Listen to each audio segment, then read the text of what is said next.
എയർപോർട്ടിൽ നിന്ന് കാണാൻ പറയന്മാരോടൊക്കെ. എന്നെ ഈ പറയുന്നവർക്ക് ജസ്റ്റ് ഇവിടെ നേരെ വണ്ടി വിളിച്ച് നെടുമ്പാശ്ശേരി എയർപോർട്ടിൽ നിന്ന് കാണാൻ കോട്ടയം വരെ പോണോന്ന്. ഞാൻ നിൽക്കുന്നതാണേലും കൊല്ലത്താണ്. എന്റെ പഠിത്തവും ഒരു ബന്ധവും ഇല്ല. ഒരു കാര്യമില്ല, കാര്യം ഉണ്ടായിരുന്നു. ഇതെന്താ സംഭവം എന്ന് അറിയോ? ഈ രേണു ചെയ്തതിന്റെ അനന്തര ഫലങ്ങൾ അനുഭവിക്കേണ്ടി വരുന്നത് കിച്ചുവാണ് എന്നത് യാതൊരു സംശയമില്ല. കിച്ചുവാണ് ഇത് അനുഭവിക്കുന്നത്. കാരണം കിച്ചുവിന്റെ ഋതപ്പിന്റെ പേരിലാണ് വീട് കൊടുത്തത്. ഈ വീട് കിട്ടിയതിനു ശേഷം രേണുവിന്റെ ചില വാൽമാക്കറുകളും സോഷ്യൽ മീഡിയയിൽ വന്നിട്ട് പല വിധത്തിലുള്ള കൊള്ളരുതായ്മകൾ ഈ വീട് വെക്കാൻ സഹായിച്ച എല്ലാവരെയും കുറിച്ച് പറഞ്ഞു. ഫാദറിനെ, ബിഷപ്പിനെ കുറിച്ച് പറഞ്ഞു, ഫിറോസിക്കയെ കുറിച്ച് പറഞ്ഞു, താജ് പത്തനംതിട്ടയെ കുറിച്ച് പറഞ്ഞു. എല്ലാവരെ കുറിച്ചും അവരാധിച്ച് റീച്ച് ഉണ്ടാക്കി. അപ്പോ രേണുവിനറിയാം എന്തെങ്കിലും ഒരു സ്ഥാനത്ത് തിരിച്ചടിക്കുന്നു. ഇപ്പോ രേണു തിരിച്ചു വന്നപ്പോഴത്തേനും ആദ്യം എനക്കറിയില്ല, ഞാനിതൊന്നും അറിഞ്ഞിട്ട് പോലുമില്ല, സോഷ്യൽ മീഡിയയിലുള്ള കാര്യങ്ങൾ എന്റെ കാതിലേക്ക് എത്തിച്ചിരുന്ന ആളുകൾ ഇതുവരെ എത്തിച്ചു തന്നിട്ടില്ല, എത്തിക്കുമ്പോൾ ഞാൻ മറുപടി പറയാനൊക്കെ പറഞ്ഞിട്ട് രേണു ഇപ്പൊ കുറച്ച് മറുപടികൾ പറഞ്ഞിട്ടുണ്ട്.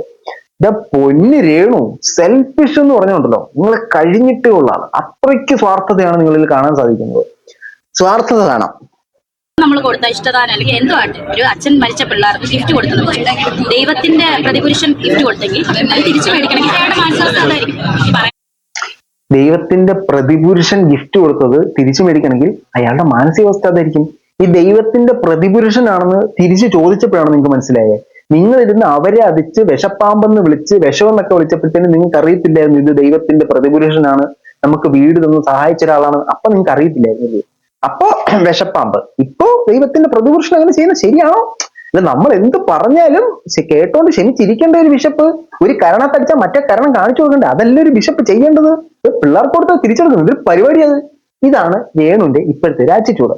രേണു പറയുന്നതെന്ന് പറഞ്ഞാൽ എന്റെ പേര് വീട് തന്നിട്ടില്ലല്ലോ, പിള്ളേരുടെ പേരിലല്ലേ കൊടുത്തത്, അത് പോട്ട് ബില്ല്. ഈ ഒരു സെറ്റപ്പിലാണ് രേണു സംസാരിക്കുന്നത്. എന്റെ പേരിലാണെങ്കിൽ എനിക്ക് സംസാരിക്കാം. ഋതപ്പന്റെ കിച്ചന്റെ പേര് വീട് പോട്ട്, എന്റെ മക്കളല്ലേ, എന്റെ മക്കള് പോട്ട് വീട് അതിന്റെ പേരിൽ പോട്ട്. ഈ ഒരു സെറ്റപ്പിലാണ് സംസാരിക്കാം. നമുക്ക് കേൾക്കാം. പോയി വരണം. എന്തായാലും ബാച്ചിലേഴ്സിന്റെ ബ്രാൻഡ് അംബാസിഡറൊക്കെ ആക്കിയ സ്ഥിതിക്ക് ഇടയ്ക്കിടയ്ക്ക് പോയി വരും. ഒന്നും അല്ലല്ലേ ഈ പറയുന്ന കുറ്റം പറയുന്ന ഒരാൾ എയർപോർട്ട് വരെ പോയി ജസ്റ്റ് കാണുന്നുണ്ട്. എയർപോർട്ട് കാണാൻ പറയന്മാരോടൊക്കെ. എന്നെ ഈ പറയുന്നവർക്ക് ജസ്റ്റ് ഇവിടെ നേരെ വണ്ടി പിടിച്ച് നെടുമ്പാശ്ശേരി എയർപോർട്ടിൽ നിന്ന് കാണാൻ പറയും. രേണുവിനെ കുറ്റം പറയുന്നവരെല്ലാം എയർപോർട്ട് കണ്ടിരിക്കണം. നിങ്ങൾ നേരെ വണ്ടി പിടിച്ച് അത് നെടുമ്പാശ്ശേരി എയർപോർട്ട് തന്നെ കണ്ടിരിക്കണം. നെടുമ്പാശ്ശേരി എയർപോർട്ട് പോയി എയർപോർട്ട് കണ്ടതിന് ശേഷം രേണുവിനെ കുറ്റം പറയാം. രേണു ദുബായിൽ പോകുന്നതിനെ കുറിച്ച്. ഇപ്പൊ രേണുവിനെ കുറ്റം പറയുന്നവർ എയർപോർട്ട് കാണുമെന്ന് പറയുമ്പോൾ ഈ രേണു എന്ന് എയർപോർട്ട് കണ്ടു തുടങ്ങി. ഏതാണ്ട് എയർപോർട്ടുമായിട്ട് ബന്ധപ്പെട്ട് എന്തോ പഠിച്ചെന്ന് നിങ്ങൾ അവകാശപ്പെടുന്നു. അത് പഠിച്ചിട്ടില്ലെന്ന് മറ്റാൾക്കാർ. ഇവര് വാ തുറക്കുന്നത് നുണ പറയാനും ഫുഡ് കഴിക്കാനും വേണ്ടിയിട്ടാണ് എനിക്ക് തോന്നുന്നത്. അല്ലാതെ ഇവരൊരു സാധനത്തിന് വാ തുറക്കാറില്ല. ഇപ്പോ ഞാനൊരു സെലിബ്രിറ്റി അല്ലേ, ഞാൻ എയർപോർട്ടിൽ പ്ലെയിനിലൊക്കെ യാത്ര ചെയ്യുന്നവരല്ലേ, നീയൊക്കെ പോയി എയർപോർട്ട് കണ്ടിട്ട് എന്നെ കുറിച്ച് സംസാരിക്കടാ എന്നാണ് ഇവര് സംസാരിക്കുന്നത് കേട്ടോ. ഇത് ഒരെണ്ണോടെ പറയുന്നുണ്ട്, അവരെ കേൾക്കാം.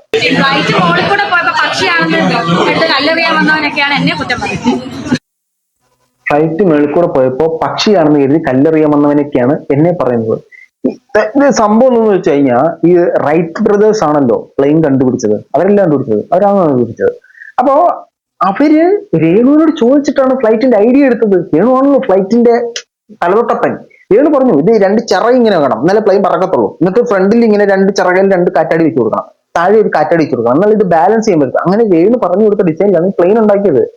രേണുവിനെ കുറ്റം പറയാൻ ഈ റൈറ്റ് ബ്രദേഴ്സിനും ഈ പ്ലെയിന്റെ പരിപാടിക്കും എയർപോർട്ടിലൊക്കെ വർക്ക് ചെയ്യുന്നവർക്ക് അല്ലെങ്കിൽ എല്ലാ ദിവസവും പോയി എയർപോർട്ട് കണ്ടുവരുന്ന സെക്യൂരിറ്റീസിനൊക്കെ മാത്രമേ രേണുവിന് കുറ്റം പറയാനുള്ളതുള്ളൂ. നിങ്ങളൊക്കെ പ്ലെയിൻ കമ്പനിത്തിന് കല്ലൂർ ഇത് രേണു ചെറുപ്പത്തിൽ ചെയ്തിട്ടുള്ളതാണ് പറഞ്ഞത്. ഒക്കെയാണോ എയർപോർട്ടൊന്ന് വല്ലപ്പോഴും ചെന്ന് കാണുക. രേണുസുധിയെ കുറ്റം പറഞ്ഞിട്ടുണ്ടെങ്കിൽ രേണുസുധി ദുബായിലും അതൊക്കെ വലിയ കാര്യം തന്നെയാണ്. അതൊക്കെ വലിയ കാര്യം തന്നെ, ഇല്ലെന്നൊന്നും പറയുന്നില്ല. പക്ഷെ എന്നെ കുറ്റം പറയുന്നവൻ പോയി എയർപോർട്ട് കണ്ടിട്ട് പാടാൻ. ഞാൻ എയർപോർട്ട് കണ്ടിട്ടുണ്ട് കേട്ടോ, എനിക്ക് കുറ്റം പറയാനുള്ള യോഗ്യത ഉണ്ട്. കാരണം ഫോട്ടോസൊക്കെ ഞാൻ പുറത്തു വിടാം. ഞാൻ എയർപോർട്ട് കണ്ടിട്ടുണ്ട്. എയർപോർട്ടിൽ പലതവണ ഞാൻ പ്ലെയിനിൽ കൂടെ യാത്ര ചെയ്തിട്ടുണ്ട്. ഇന്റർനാഷണൽ ട്രിപ്പ് പോയിട്ടില്ലെന്നുള്ളൂ. ഇനി അത് നമ്മുടെ നിബന്ധനയിലുണ്ടെന്ന് അറിയത്തില്ല. ഡൊമസ്റ്റിക് ട്രിപ്പുകൾ ഞാൻ പ്ലെയിനിൽ കൂടി യാത്ര ചെയ്തിട്ടുണ്ട്. അപ്പൊ എനിക്ക് കുറ്റം പറയാം, എനിക്ക് അതിനുള്ള അർഹതയുണ്ട്. മനസ്സിലായോ? നിങ്ങൾക്കൊക്കെ അർഹതയുണ്ടോ? കമന്റ് ഇടുന്നവര് പോയി എയർപോർട്ടിൽ കയറി യാത്ര ചെയ്തിട്ട് രേണുവിനെതിരെ കമന്റ് ഇടും. ഇല്ലാതെ കമന്റ് ഇട്ടുണ്ടല്ലോ എയർപോർട്ടിൽ കാണാത്തവരൊക്കെയാണ്, പക്ഷെ എയർപോർട്ട് കാണാത്തവരൊക്കെയാണ് രേണുവിനെ കുറ്റം പറയാൻ ഇറങ്ങിയേക്കണേ. രേണു പറഞ്ഞോളെ. എനിക്കെതിരെ തരാൻ എന്നോട് എനിക്ക് ആരും ഒന്നും തന്നിട്ടില്ല, ഒരു അവകാശത്തിലും എഴുതി തന്നിട്ടില്ല. വീടാണേലും ഒരവകാശം എഴുതി തന്നിട്ടില്ലെങ്കിൽ താങ്കൾ എന്തിനാണ് വന്നിരുന്നത് അതിനെ കുറ്റം പറഞ്ഞുകൊണ്ടിരുന്നത്? താങ്കൾക്ക് ആ വീട്ടിൽ യാതൊരു അവകാശവും ഇല്ല. താങ്കൾക്ക് ആ വീട്ടിൽ യാതൊരു സാധനവും ഇല്ല. അത് എനിക്ക് തന്ന വീടുമല്ല, ഞാനും അല്ല തിരിച്ചു കൊടുക്കുന്നത്. പക്ഷേ ഈ വീട് ശരിയല്ല. ഈ വീട് തന്നതും ശരിയല്ല, ഈ വീട് തന്നതും മറ്റാർക്കും കൊടുക്കുന്നത് ശരിയല്ല, ഈ വീടിന്റെ മുറ്റത്ത് കൂടെ പോകുന്ന വെള്ളം നേരായ മറ്റേ പാതയിലൂടെ അല്ല പോകുന്നത്, ചരിഞ്ഞാണ് പോകുന്നത്. ഇങ്ങനൊക്കെ അപ്പൊ കുറ്റം പറയുന്നത് എന്താണ്? അങ്ങനെ കുറ്റം പറയുമ്പോൾ സൈഡ് എഫക്ട് ഉണ്ടാവും. താങ്കൾ ചെയ്ത കുറ്റത്തിന്റെ ഫലമാണ് താങ്കളുടെ മക്കൾ തലമുറ അനുഭവിക്കുന്നത്. പക്ഷെ ഇതിനകത്തെ വിഷമകരമായ കാര്യം എന്തെന്നറിയാം, തലമുറ എന്ത് പുല്ല് വേണമെങ്കിലും അനുഭവിച്ചോട്ടെ, അത് എന്നെ ബാധിക്കുന്ന പ്രശ്നമല്ലെന്നാണ് രേണു സംസാരിക്കുന്നത്. ഈ കിച്ചുവിന്റെ ഒക്കെ അവസ്ഥയിൽ എനിക്ക് അതേ വിഷമമുണ്ട് കേട്ടോ. രേണു പറഞ്ഞു എന്റെ പേരിലും ഇല്ല, അതിന്റെ സൈഡിൽ ഒരു സാക്ഷി പോലും ഞാൻ ഒപ്പിട്ടിട്ടില്ല. പിന്നെ എന്തുകൊണ്ടാണ് എന്നോട് പറയുന്നത് രേണു പെട്ടു, രേണു സുധി പെട്ടെന്നൊക്കെ പറഞ്ഞ എന്തിനാണ് ഓരോ ബ്ലോഗർമാർ കളി? രേണുവിന് അങ്ങനെ വേണം, ഇതിന് എന്റെ പേരിൽ എഴുതി തന്ന രേണുവിന് അങ്ങനെ വേണമെന്ന് പറഞ്ഞാൽ യെസ്. ഈ രേണു, ഈ കിച്ചുവും ഋതപ്പിനും താങ്കളുടെ മക്കളാണ്. അത് മറന്നുപോയായിരുന്നോ? ഓരോ അമ്മമാര്, എല്ലാ അമ്മമാരും പറയാൻ പറ്റത്തില്ല, ചില അമ്മമാര് മക്കളെ ഭയങ്കരമായിട്ട് പ്രൊട്ടക്ട് ചെയ്യുന്നുണ്ട്. മക്കൾക്ക് ഒരു നന്മ വരുമ്പോഴത്തേനും സന്തോഷിക്കുന്നു, മക്കൾക്ക് ഒരു ദോഷം വരുമ്പോഴത്തേനും കൂടെ നിൽക്കണമെന്ന് ആഗ്രഹിക്കുന്നു, മക്കളുടെ നന്മയെ ചൊല്ലി പ്രവർത്തിക്കുന്നു. ഇവിടെ അങ്ങനെയല്ല. രേണു സ്ഥിതിക്ക് തന്നിട്ടുള്ളൂ, കിച്ചുവിനും ഋതപ്പിനല്ലേ കൊടുത്ത് വോട്ട് പുല്ല്. രേണുവിന് തന്നാലല്ലേ രേണുവിനെ ഇറക്കി വിട്ടോ നിങ്ങൾക്ക് പറയാൻ പറ്റൂ? ഇതൊക്കെയാണ് സംസാരിക്കുന്നത്. പിള്ളേർക്ക് എന്തോ കേട്ടോ, പിള്ളേർക്ക് വീട് ഉണ്ടാവുക, പിള്ളേർക്ക് വീട് പോവോ, എന്തൊരു പുല്ല് വലിയ കേട്ടോ, അതൊന്നും എന്നെ പറഞ്ഞ പ്രശ്നമില്ല. ഇതാണ് രേണുവിന്റെ സ്റ്റാൻഡ്. ആധാരമുണ്ട്, വീട്ടിൽ ആധാരം, ഒറിജിനൽ ആധാരം ഇരിക്കില്ലേ, പിള്ളേരുടെ ആധാരം, അതിനകത്ത് എന്റെ പേരില്ലല്ലോ. പിന്നെ ഞാനെന്താണ് പെട്ടെന്ന് പറയുന്നത്? എന്റെ പൊന്നു സുഹൃത്തെ, താങ്കളുടെ മകൻ ആ വീട്ടിൽ നിന്ന് ഇറങ്ങി തീരും. പെട്ടില്ലേ? താങ്കൾ ഇത്ര നാൾ വാടക കൊടുക്കാതെ താമസിച്ചിരുന്നു, താങ്കൾക്ക് വാടക വീട്ടിലേക്ക് പോകേണ്ടി വരും. അതിന്റെ പൈസ ഉണ്ടെങ്കിലും താങ്കൾ പെട്ടില്ലേ? ഈ അച്ഛൻ തന്ന സാധനങ്ങളുടെ നിയമ നടപടികൾക്ക് വേണ്ടി പുറകെ പോകണം, വക്കീലിന് ഫീസ് കൊടുക്കണോ? താങ്കൾ പെട്ടില്ലേ? താങ്കൾ ഇത്തരത്തിൽ വക്കീലിന് ഫീസ് കൊടുത്ത് കോടതിയിൽ കയറി ഇറങ്ങി നടത്തുമ്പോഴത്തേനും താങ്കളെ വിളിച്ചിട്ടുള്ള ഇനാഗ്രേഷനും പല തരത്തിലുള്ള ചടങ്ങുകൾക്കും ഉദ്ഘാടനങ്ങൾക്കും ആൽബം സോങ്ങിനും ഒന്നും താങ്കൾക്ക് പോകാൻ പറ്റത്തില്ല. നഷ്ടം വന്നില്ലേ? ഇനി പല തരത്തിലുള്ള നഷ്ടങ്ങളുണ്ട്. വണ്ടിക്കൂലി നഷ്ടം വന്നില്ലയോ? അലച്ചില് നഷ്ടം വന്നില്ലയോ? ഈ പോകുമ്പോഴത്തേനും നമ്മളൊരു നാരങ്ങ വെള്ളം മേടിച്ച് കുടിക്കുമ്പോൾ 25 രൂപ നഷ്ടം വന്നില്ലയോ? നഷ്ടം വരും, മനസ്സിലായി? നഷ്ടം വരും. ആർക്ക് നഷ്ടം വന്നില്ലെങ്കിലും താങ്കളുടെ മക്കൾക്ക് ആ വീടങ്ങ് പോയി കിട്ടും. എല്ലാ മാതാപിതാക്കളും താങ്കളുടെ മക്കൾക്ക്, ഭാവി തലമുറയ്ക്ക് വേണ്ടി സേവ് ചെയ്യണമെന്ന് ചിന്തിക്കുമ്പോഴത്തേനും ഇവിടെ ഒരാള് മക്കൾക്ക് എന്തുണ്ടായാലും എനിക്കെന്ത്, എന്റെ പേര് തന്നു, എന്റെ പേര് തന്നിട്ടില്ല. ഇപ്പൊ ഈ ഫിറോസിക്കയുടെ ഒരു വീഡിയോ കണ്ടിട്ടുണ്ടായിരുന്നു. ഭാവിയിൽ രേണു മറ്റൊരു വിവാഹം കഴിച്ചു കഴിഞ്ഞാൽ ഈ മക്കളെ ആ വീട്ടിൽ നിന്നും ഇറക്കി വിടാൻ പാടില്ല, മക്കൾക്കൊരു സംരക്ഷണം വേണം. അതിനു വേണ്ടിയിട്ടാണ് ഈ മക്കളുടെ പേര് വീട് കൊടുത്തോന്നുള്ളത്. സംഭവം സെറ്റുമിസാ. രേണുവിന്റെ പേരിലെ വീട് കൊടുത്തിരുന്നെങ്കിൽ രേണു പിള്ളേരെ ഇറക്കി വിട്ടതെന്നുള്ളതിന്റെ ഉത്തമ ഉദാഹരണമാണിത്.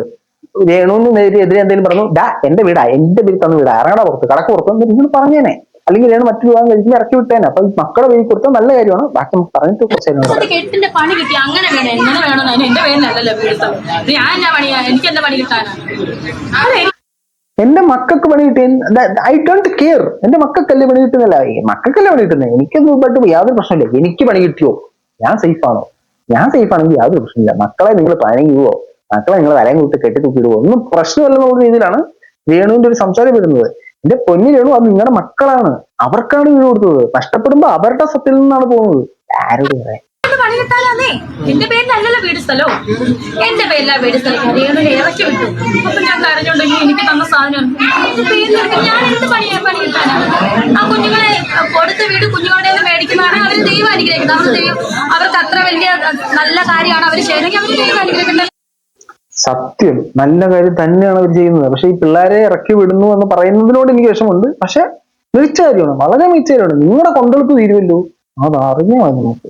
ഇറങ്ങി പോയ സമയത്ത് ഇവിടെ ബിഷപ്പ് കേസ് കൊടുത്തു. അതുപോലെ തന്നെ അതുപോലെ തന്നെ ഫുൾ നെയിം പറയണം. ബിഷപ്പ് എന്ന് പറഞ്ഞാൽ എനിക്ക് മനസ്സിലാകത്തില്ല. നോബൽ ഫിലിപ്പ് അമ്പലവേദിയിലാണോ? ഇപ്പൊ ഓക്കെ. എനിക്ക് കുറെ ബിഷപ്പുകൾ സ്ഥലം നിന്നിട്ടുണ്ട്.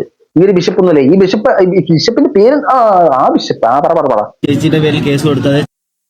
നിങ്ങൾ ഇതിനകത്ത് പ്രധാനമായിട്ട് ശ്രദ്ധിക്കേണ്ടത് രേണുവിന്റെ ആറ്റിറ്റ്യൂഡാണ്. അതിന്റെ താരത്തിലുള്ള ആ ആറ്റിറ്റ്യൂഡ് പുള്ളിക്കാരി പിടിക്കണം ചെയ്യുമ്പോൾ. എന്നിട്ട് ആ ബിഷപ്പ് പറ ഈ ഒരു ആറ്റിറ്റ്യൂഡ് പിടിക്കുന്ന പരിപാടിയാണ്. ഫുള്ള് ആറ്റിറ്റ്യൂഡ് കിങ് ആണ്, ക്യൂനാണ്. ചേച്ചിയും ചേച്ചിയുടെ ഒരു കൂട്ടുകാരും കൂടി പുള്ളിക്കെതിരെ അനാവശ്യമായിട്ടുള്ള കാര്യങ്ങൾ പറയുന്നുണ്ട്. അല്ല, അത് അതിന് നഷ്ടപരിഹാരം ചോദിക്കും. അതുപോലെ തന്നെ നിങ്ങൾക്ക് തന്ന ഇഷ്ടദാനമായി കിച്ചുവിനും ഇളയ മോനും കൊടുത്ത് അല്ലല്ല കിച്ചുവിനും ഇളയ മോനും കൊടുത്ത് അല്ല കിച്ചുവിനെ. എന്റെ പൊന്നി രേണു, അയാൾ ആ ചോദ്യം ഒന്ന് ചോദിക്കാൻ സമ്മതിക്കും പണ്ടാരം പിടിക്കാനായിട്ട്. അയാൾ എത്ര നേരം കൊണ്ട് ഒരു ചോദ്യം ചോദിക്കാതിരിക്കുക? ഓരോ സെന്റൻസിന്റെ 3 വാക്ക് പറയുമ്പോഴത്തേനും അതിനകത്തൊരു ബ്രേക്ക് ഇടും. നീ ചോദിക്കരുത്, അതാണ് പുള്ളിക്കാരുടെ ലക്ഷ്യം. അവനെ ഒന്ന് ചോദിക്കാൻ സമ്മതിക്കൂ. എന്റെ നികേഷ് ഒരു 30 സെക്കൻഡ് അവന് കൊടുക്കൂ. അവനെ ചോദ്യം ഒന്ന് ചോദിച്ചല്ല, എന്റെ പൊന്നു രേണു ഒരു 30 സെക്കൻഡ് അവന് കൊടുക്കൂ. അവനെ ചോദ്യം ഒന്ന് കംപ്ലീറ്റ് ചെയ്തതിന് ശേഷം നിങ്ങൾ ഉത്തരം മൊഴി. എന്തായാലും നിങ്ങൾ എന്തെങ്കിലും മണ്ടത്തരമില്ലേ പറയത്തുള്ളൂ. അവനത് ചോദിക്കാൻ സമ്മതിച്ചു. മോനും കൊടുത്ത ഇഷ്ടദാനം അത് തിരികെ മേടിക്കുമെന്ന് പറഞ്ഞു. അതിന് കാരണം രേണു പുള്ളിയെ കുറിച്ച് ഇങ്ങനെ അനാവശ്യമായുള്ള കാര്യങ്ങൾ പറഞ്ഞതാണെന്നാണ്. ഒരു ഗിഫ്റ്റ് നമ്മൾ കൊടുത്ത ഇഷ്ടദാനം അല്ലെങ്കിൽ എന്തുമായിട്ട് ഒരു അച്ഛൻ മരിച്ച പിള്ളേർക്ക് ഗിഫ്റ്റ് കൊടുക്കുന്നു, ദൈവത്തിന്റെ പ്രതിപുരുഷൻ ഗിഫ്റ്റ് കൊടുത്തെങ്കിൽ അത് തിരിച്ചു മേടിക്കണമെങ്കിൽ അയാളുടെ മാനസികാവസ്ഥ അതായിരിക്കും. അതെ, അയാളുടെ മാനസികാവസ്ഥ അതാണ്. അതായത് ഇത്രയും നാള് വിഷപ്പാമ്പായിരുന്ന ആള് ഇപ്പൊ ദൈവത്തിന്റെ പ്രതിപുരുഷനായി. അയാളുടെ മാനസികാവസ്ഥ അങ്ങനെയായി.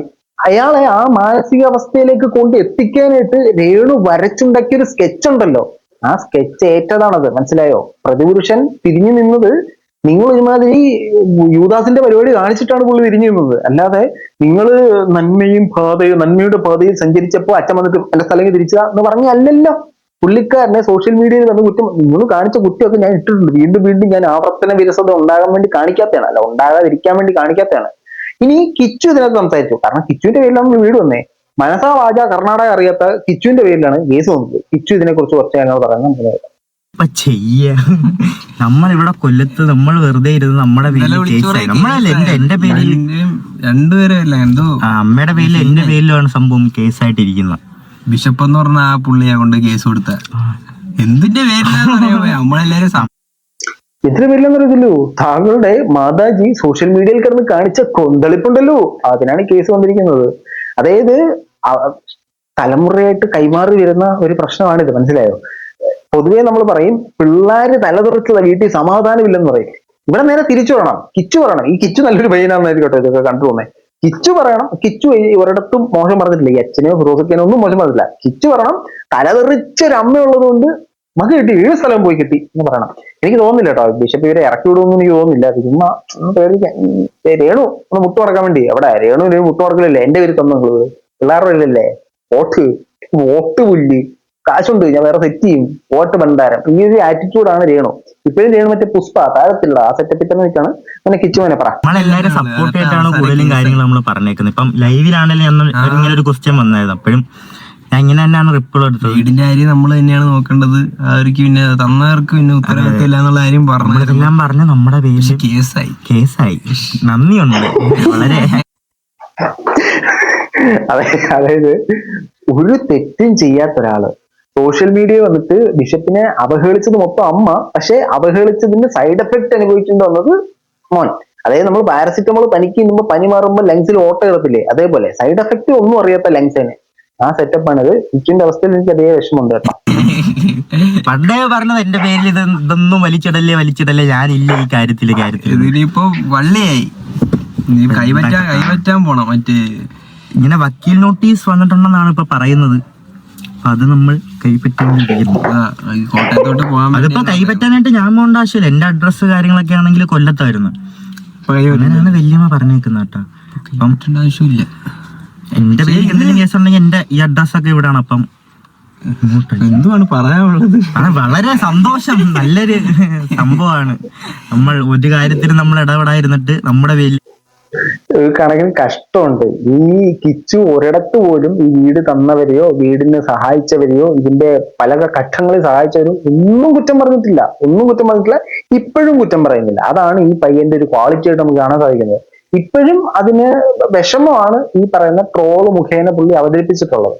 അപ്പോ കിച്ചുവിന് പറ്റുമെങ്കിൽ, കാര്യമുണ്ടോന്ന് എനിക്കറിയത്തില്ല, പറ്റുമെങ്കിൽ താങ്കളുടെ അമ്മയോടും സംസാരിക്കുകയും സമൂഹ മാധ്യമത്തിൽ വന്നിട്ട് കൊല്ലം സുധീനെയും കിച്ചുവിനെയും ഋതപ്പനെയും ഇതുമായിട്ട് ബന്ധപ്പെട്ട കാര്യങ്ങളെയും അവരാധിക്കാതെ അലൻ ജോസിനെയൊക്കെ അവരാധിക്കാൻ പറ. റീച്ച് പോരാ രേണുവിന്. ഈ സ്വന്തം കാര്യത്തിലെടുത്തിട്ട് കഴുത്തേൽ ഒരു കുരുക്കിട്ടിട്ട് ഈ കുരുക്കപ്പുറത്ത് ഇട്ടിട്ട് ഇപ്പൊ ചാടി ഞാൻ എന്ന് പറഞ്ഞു കഴിഞ്ഞാൽ ആൾക്കാർ ചില താഴ്ത്തിടും. അതാണ് സംഭവിച്ചത്. കിട്ടി എന്തായാലും. അതാണ് അപ്പൊ ഒന്നും ചെയ്യാൻ പറ്റത്തില്ല. നമ്മുടെ സൈഡിൽ നിന്നൊരു റിപ്ലൈ ആണല്ലോ, അതിന്റെ ഒരു ഭാഗമായിട്ട് ഒരു വീഡിയോ ഇടാന്ന് വിചാരിച്ച്. ഞാൻ എപ്പോഴും ഈ വീട് വെച്ച് തന്നവരെയും സ്ഥലം തന്നവരെയാണെങ്കിലും ഞാനൊരു ഇച്ചിപ്പോന്ന് ഞാൻ പറഞ്ഞിട്ടില്ല. എല്ലാവർക്കും വളരെ നന്ദി. ഞാൻ ഇപ്പോഴും പറയുന്നുണ്ട്, ഞാൻ എല്ലാരെയും സപ്പോർട്ട് ചെയ്ത് സംസാരിക്കും. നല്ലൊരു കാര്യമാണ് ഞങ്ങൾക്ക് ചെയ്തു തന്നേക്കുന്നത്. അതിൽ എനിക്ക് സന്തോഷം മാത്രമേ ഉള്ളൂ. എന്നാലും പേരിലാണ് കേസ്. എനിക്ക് തോന്നുന്നു എന്റെ പേരിലല്ലേടാ വീട്, അതുകൊണ്ടായിരിക്കണം ചിലപ്പോ. അങ്ങനെ അത്രേ ഉള്ളൂ സംഭവം. കിച്ചുവിന്റെ ഋതപ്പന്റെ പേരിലാണ് വീട്. ഇതിനകത്ത് ഋതപ്പൻ മേജർ ആയിട്ടില്ല. അതുകൊണ്ട് കിച്ചുവിന്റെ പേരിൽ ആ നോട്ടീസ് അയച്ചെങ്കിൽ മാത്രമേ വീട് തിരിച്ചു തരണമെന്ന് പറയാൻ പറ്റത്തുള്ളൂ. അതുകൊണ്ടാണ് കിച്ചുവിന്റെ പേരിൽ ഈ നോട്ടീസ് അയച്ചതെന്നാണ് ഞാനും മനസ്സിലാക്കുന്ന ഒരു കാര്യം. രേണു കാണിക്കുന്ന കോപ്രായങ്ങൾക്കുള്ള സൈഡ് ആഫ്റ്റർ എഫക്റ്റ് ആണ് ഇതെന്നുള്ള മനസ്സിലാക്കുക. രേണു ഇപ്പോഴും രേണുവിന്റെ ഭാഗത്തെ തെറ്റുണ്ടാകുന്ന രേണുവിന് മനസ്സിലായിട്ടില്ല. ഇപ്പോഴും പുള്ളിക്കാരി മാസ് കാണിക്കണം എന്നൊരു മൈൻഡ് സെറ്റിലാണ് നിൽക്കുന്നത്. അപ്പോ രേണു വീണ്ടും വള്ളികളെയും പാമ്പുകളെയും വിളിച്ച് കയറ്റും എന്നാണ് എനിക്ക് തോന്നുന്നത്. നിങ്ങളുടെ അഭിപ്രായം തീർച്ചയായിട്ടും കമന്റ് ബോക്സുകളെ രേഖപ്പെടുത്തൂ. രേണു, ഞാൻ പ്രാർത്ഥിക്കാം, പിള്ളേരുടെ വീട് പോയാലും വേണ്ടില്ല, രേണു താഴെ കേട്ടോ.